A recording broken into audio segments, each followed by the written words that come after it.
കലൂർ സ്റ്റേഡിയത്തിൽ പ്രവർത്തിക്കുന്ന ഇഡ്ഡലി കഫേയിൽ വൻ പൊട്ടിത്തെറി ഉണ്ടായത്. സ്റ്റീമർ പൊട്ടിത്തെറിച്ചു എന്നാണ് നമുക്ക് മനസ്സിലാക്കാൻ കഴിയുന്നത്. ഈ പൊട്ടിത്തെറിയിൽ ഒരു വെസ്റ്റ് ബംഗാൾ സ്വദേശിയായ സുമിത് എന്നയാളാണ് കൊല്ലപ്പെട്ടത്.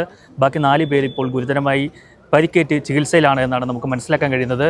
ഈ കാണുന്നതാണ് ഇഡ്ഡലി കഫേ. ഇവിടെ വലിയ തിരക്കുള്ള ഒരു സമയമാണ് ഈ 4 മണി സമയമെന്ന് പറഞ്ഞു കഴിഞ്ഞാൽ. ഒരുപാട് ആളുകൾ ഇവിടെ എത്തി ചായയൊക്കെ കുടിക്കുകയും ഇഡ്ഡലി കഴിക്കാനും ഒക്കെ എത്തുന്ന ഒരു സമയമാണ്. ഈ ഒരു പീക്ക് ടൈമിലാണ് ഇത്തരത്തിലൊരു പൊട്ടിത്തെറി ഉണ്ടായിരിക്കുന്നത്. ഈ പ്രഷർ കൂടിയത് കൊണ്ടാവാം, അമിതമായുള്ള പ്രഷർ കൂടിയതാണ് ഇത്തരത്തിൽ പൊട്ടിത്തെറി ഉണ്ടാവാൻ ഉള്ള കാരണമെന്നാണ് ഒരു പ്രാഥമിക നിഗമനം.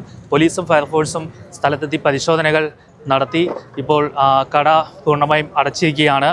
പോലീസിൻ്റെ ഒരു പ്രാഥമിക പരിശോധന കഴിഞ്ഞു. ഇനി പൂർണ്ണമായിട്ട് ഇനിയും കൂടുതൽ പരിശോധനകൾ നടത്തണം. അതിന് ഫോറൻസിക് വിദഗ്ധരടക്കം ഇവിടേക്ക് എത്തേണ്ടതായിട്ടുണ്ട്. അത്തരത്തിലുള്ളൊരു പരിശോധന ഉടൻ തന്നെ നടക്കുമെന്നാണ് ഇപ്പോൾ പാലാരിവട്ടം പോലീസ് അറിയിച്ചിരിക്കുന്നത്. പാലാരിവട്ടം പോലീസും ഗാന്ധിനഗറിൽ നിന്നുള്ള ഫയർഫോഴ്സ് സംഘവുമാണ് ഇവിടേക്ക് പാഞ്ഞെത്തിയത്.